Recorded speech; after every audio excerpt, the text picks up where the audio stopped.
All right. Welcome back. Thank you for joining me today. I'm your host, Otto, and this is episode one of Respect the Court podcast. I'm very excited today because, we are however many days away from the NBA season, just about a month or so.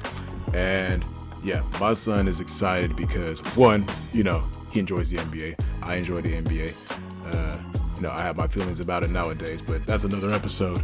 And also he's getting ready for himself to start getting ready for tryouts. So very excited for him and excited for this season. But today's episode, I'm really going to talk about something that I really wish some teams would bring back, right? There's an aspect of the game that's just missing, right? I get it, 3-point shooting. You can call me an old head if you want to. I don't really care. Like I said in the other episode, I played in the 90s. I grew up a 90s kid, born in the 80s. And so the basketball that we watched back in the days was a mixture of perimeter play and post play. But post play is getting to a point where it's non-existent in the NBA or even at the high school level. Really, I've seen a couple high school games, and you got these big guys now who, they're still learning a little bit of the game, learning about footwork, but they all want to be outside because I get it. It's fun. It's sexy. You want to do a couple moves. You want to wow the crowd. But this episode, as I said, is post play. Bring it back. Bring it back. Bring it back. And let's be honest, there are just some times when you see a team just chucking up threes and the threes are just not falling, right? And let's be honest, not every team needs to be shooting up threes, right? If we're putting up 30, 40, 50 shots just in threes and we're making maybe 20%, maybe it's time to change the strategy, just a little bit. Just a little bit, right? So I'm not saying I was a huge post player. I wasn't. I was a slasher. I was like a 2, a 3. But I understood the importance of having a dominant big man or someone that really understood the post and knew how to play in the post. And then people, of course, nowadays would say, well, why do you even need to bother about the post, right? If your post guy can shoot, he doesn't really need to be down there, right? I beg to differ. I will go ahead and state my claim as to why paint dominance is necessary and a beautiful thing. So you got your team, you're doing what you need to do, all right? You need to have an inside-out game. I'm sorry, but there's just going to be some nights your shot is not going to fall. There's going to be some nights when your hands are tight and that basket looks like a golf hole and things are not going down the way you would like it to be. But instead of making the adaptation, instead of making the change, we just keep on shooting because you say to yourself, you know what? I know I'm a good shooter. At some point, it's going to fall. And you know what? You might be right. It may fall. But why shoot your team out of the game when you can just feed it to a good quality big man who can just get you an easy bucket, right? Why? I don't understand. If the game is all about adjustments, why can't you adjust when you know that your team isn't making the 3-point shot? I don't get it. I never understood it. I'm sitting there watching my TV. I'm watching these games. I'm just going ballistic in my head, thinking to myself, your dude is wide open down low. Give him the 2 points. Yeah, 3 is bigger than 2. Okay, but you know what? We've missed the last 15 threes. Kind of difficult to miss a layup, right? Pretty difficult to miss a layup. I mean, they call it a high percentage shot for a reason. Most of the time, if you're in that region, you're going to score 60, 70, 80% of the time. I mean, that's just what the numbers say, right? So, again, why paint dominance is a beautiful thing. Why it's a necessary thing. Well, for one, definitely, it closes down the lanes from dribble penetration, right? Your point guard or your combo guard is going to think for a moment. Is going to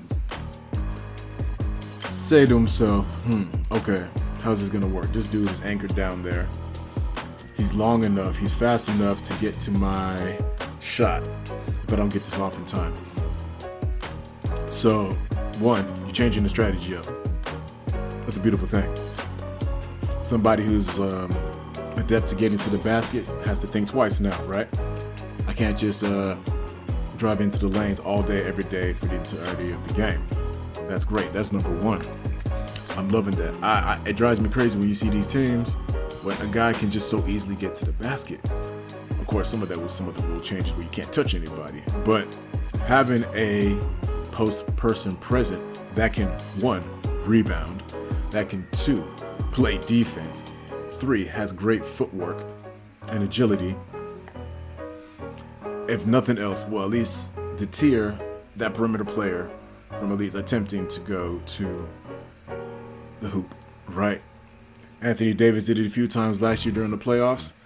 He warded off Steph from coming to the rim, and if he did, he got blocked. He warded off a few other folks from going to the rim throughout the season.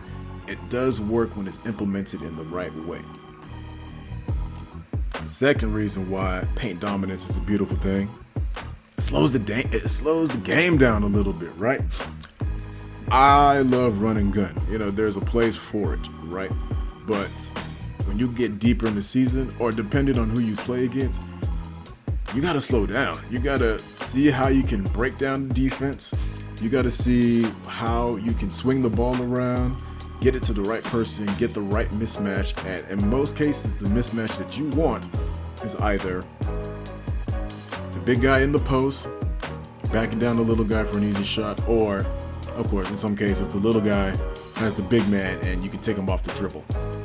And that works too. But you can't create those kind of great mismatches if you don't slow the game down and really try to break down the defense and get an easy basket. Again, the name of the game is to put the ball in the hoop, right? Why not make it easy for yourself, right? If you got a guy who's 6'9", great footwork, feed him the ball, all he has to do is do his work. Done. Let him have at it. I don't understand why we've moved away from this. You're making prime players who should be in the post for a majority of the game. Now, I'm not saying they can't go out every once in a while and shoot a three, right? That's okay. That's cool. But if your big man is out there shooting 5, 6, 7, 8 threes in a game, I'm thinking to myself, so if you're missing, who's rebounding, right? I figure someone who's about 6'9", 6'10", or someone who has post-play ability should be gathering 8 to 9 rebounds a night. Who knows? Maybe it's the physicality, right? Maybe that's why we're not seeing as much post-play as we used to. People don't like banging down there anymore. All right, I get it. You know, I don't want to get hurt. It's too physical. These dudes are too big. Hit the weight room. Hit the weight room. Like, it's a shame that the game has to be cheated this way to not show every aspect of how we can play this game. All right, this game is an art form, right? You take appreciation for art in all of its many variations. But if we are just so fixated with this, who can shoot the three and who has the sickest dribbles, I mean, okay, cool, but like, we're not looking at the big picture. I guess that's really what I'm really trying to say and what I'm really trying to focus in on with this particular segment, with the lack of post play. Not just at the professional level, but all the way down, right? For post play, you get to work on your footwork, right? I've seen some great moves from some post players in the past. The up and under, being able to swivel, being able to, I guess what they call it, rock the chair or pull the chair. I've seen that move a couple of times. Man, Hakeem Olajuwon's footwork was beautiful. David Robinson has some good key footwork. There were great bigs in the past who had phenomenal footwork. Kevin Garnett had some great footwork. George Mikan, although I didn't really watch George Mikan, I ain't old like that, but he had great footwork. You can't be a post player without great footwork. You have a small amount of room to work in, and you really got to maximize your space. And to maximize your space, you have to have incredible footwork. Maybe that's the problem. Maybe that's why we don't see as many post players nowadays, because footwork has been decreasing over the last few decades. That nowadays It's just not a practice art form. Maybe not for everyone. I know there are some people out there that do take their footwork seriously. I see Giannis has been working out there with Hakeem Olajuwon, and if anyone to learn from, definitely it would be Hakeem Olajuwon.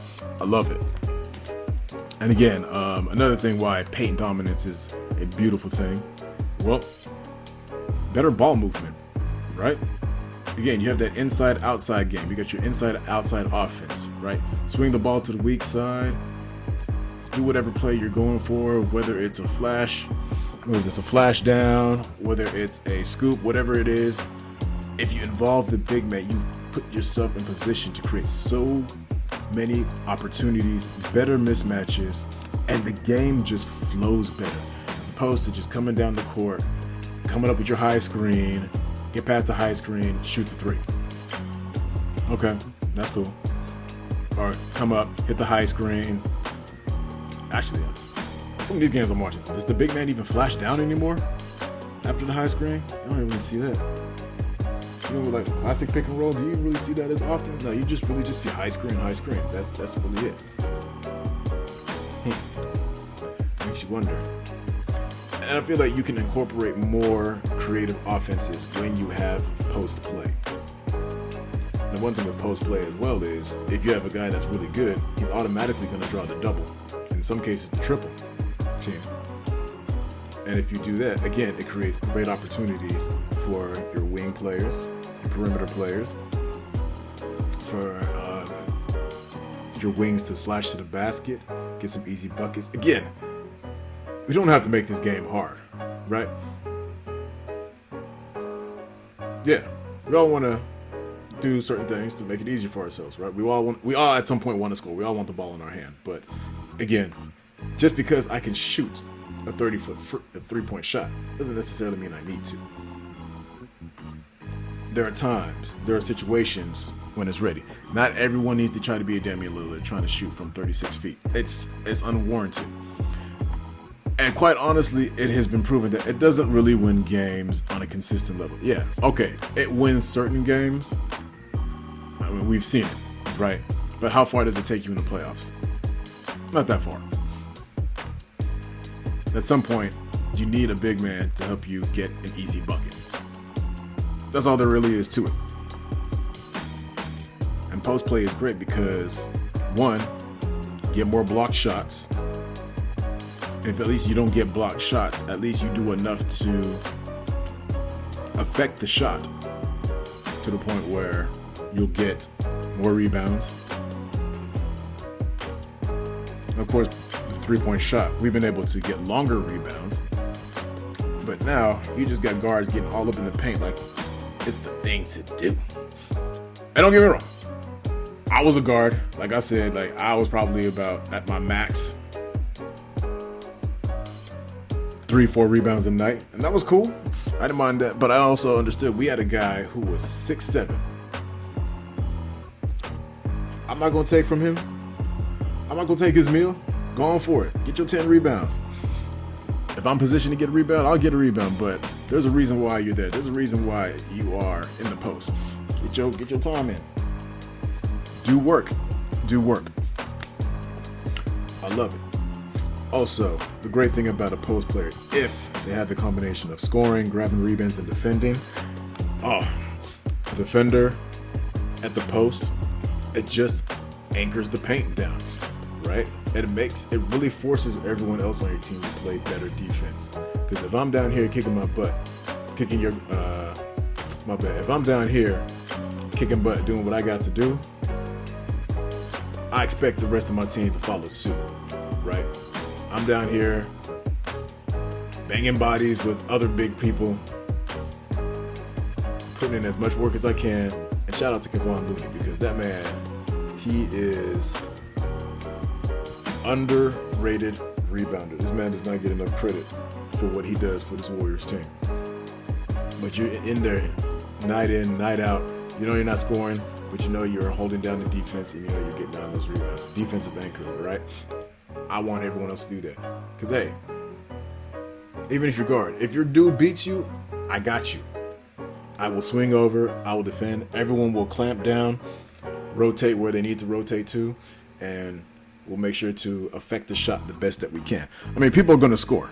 All right, it's impossible to stop someone from scoring. Like, you're never going to go to an NBA game. You're never going to go to a basketball game, period, where whoever loses is going to be shut out. It's not going to happen. Like, people will score. But we should be able to make it more difficult on the perimeter and in the post. And I feel from videos and from observations that without a post player present, the game doesn't feel the same. It doesn't move the same. And I think the game is being cheated. It's a disservice. It really is. It really, really is.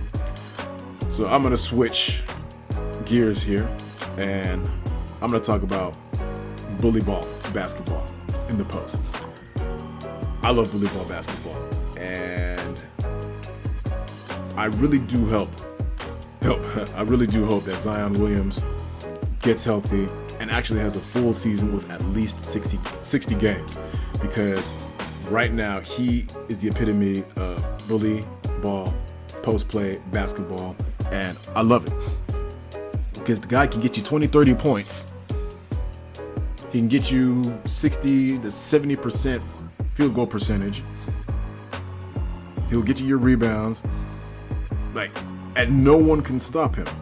No one can stop him because he has the physicality, he has the athleticism, and I don't know about nowadays, but he has the vertical leap to make his presence known.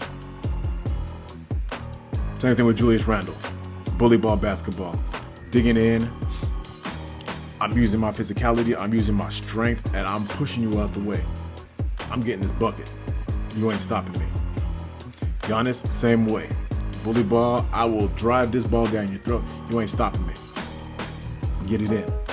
And actually, someone that I really liked, and I wish he got a little bit more playing time, was Ken Lofton Jr.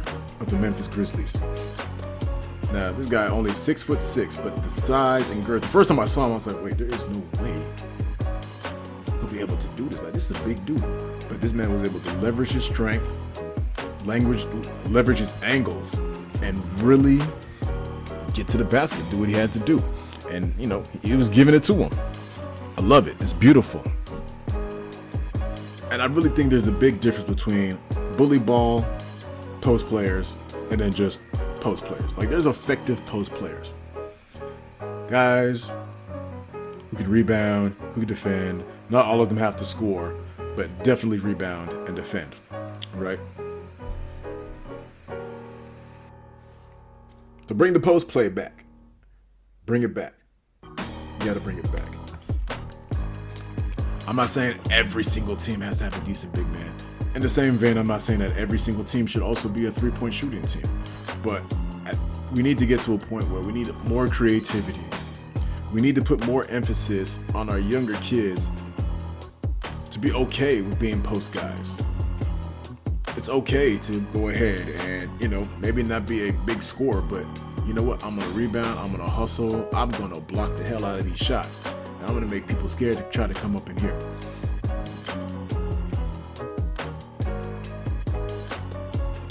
Oh, no. We'll see. The game changes. It's fluid. Who knows what will happen 2 years from now, 5 years from now, 11 years from now. Who knows? But I'm excited to see. Still love the game. Still like to watch it, even at times when it annoys me. But yeah, bring post play back. We're always talking about skill, but give some credit to the big man. Get in the paint. Don't be scared to bang around a little bit. It's all right. It's good for you. Hit the weight room. Anyhow, I'm signing off. Thanks for joining. Respect the court. I'll catch y'all next time. Peace.